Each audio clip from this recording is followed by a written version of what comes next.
It is 9:07 Monday morning. The SIEM queue jumps from 40 alerts to 312. Most are routine login failures.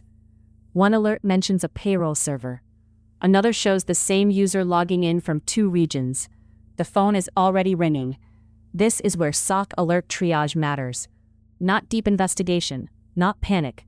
Triage is the first decision. Is this real? How big is it? How bad could it be? And who needs to know right now? SOC alert triage is the structured first pass on a security alert.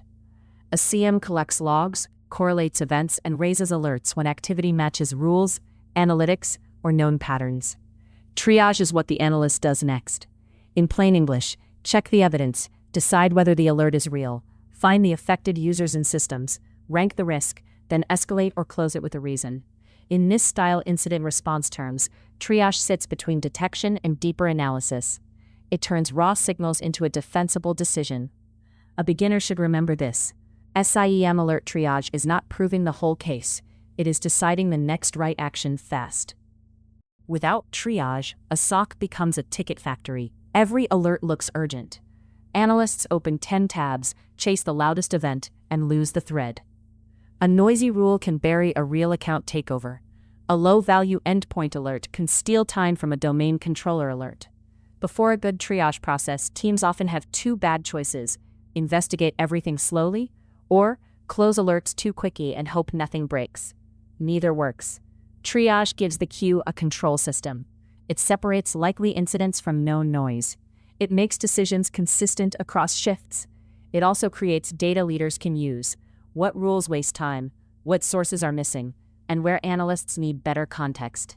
A solid SIEM triage workflow has 5 moves. First, validate. Is the alert supported by evidence, or is it a bad parse, duplicate event, test system, or expected admin action? Check the raw logs, timestamps, user, host, source, and rule logic. Second, scope. Is this one user, one host, or 50? Search for the same indicator, account, destination, or behavior across the SIEM. Third, prioritize by asset and impact. A failed login on a kiosk is different from unusual access to finance data. Fourth, decide. Escalate to an incident, send to another queue, or close with a clear reason. Fifth, measure time to triage and false positive rate. Here is a generic SOC story. The SIEM fires an alert for impossible travel on a finance user. The analyst does not assume compromise. They validate the evidence first. The login records show 2 successful sign-ins, 12 minutes apart, from distant regions. The user agent differs. No help desk ticket shows travel. Next, they scope. Searches show the same account accessed cloud storage and payroll reports. No other users show the same pattern.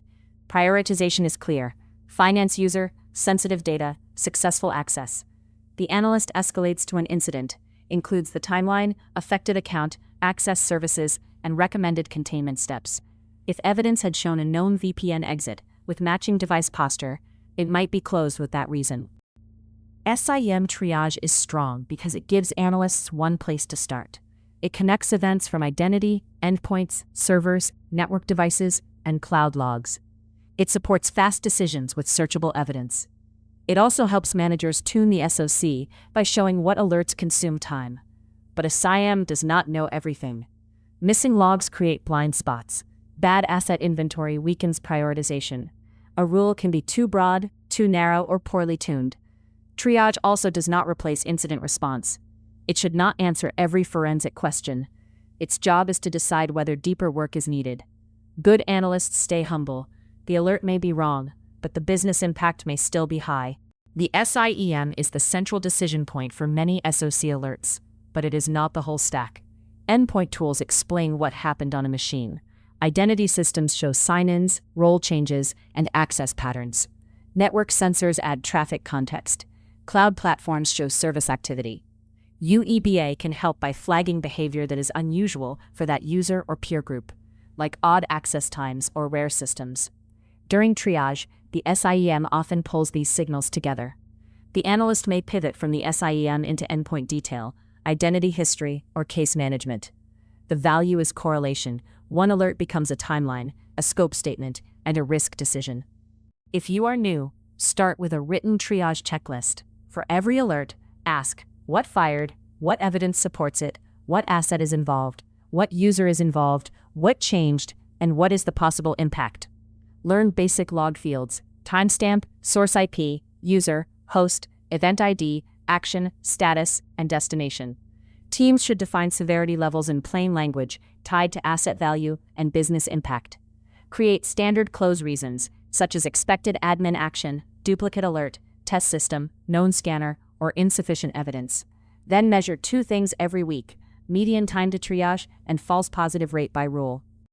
Here is the recap in 3 beats. 1. Validate the alert before you trust it. Look at the raw evidence, not just the title. 2. Scope it fast. 1 user or 50 changes the response. 1 laptop or a payroll server changes the priority. 3. Make a clear decision. Escalate to an incident when the risk is real, or close with a reason that another analyst can understand tomorrow. That is how SIEM alert triage keeps a SOC moving without ignoring risk. Subscribe for a new Security Tools Decoded episode daily, plus the daily ranked CVE brief on this channel.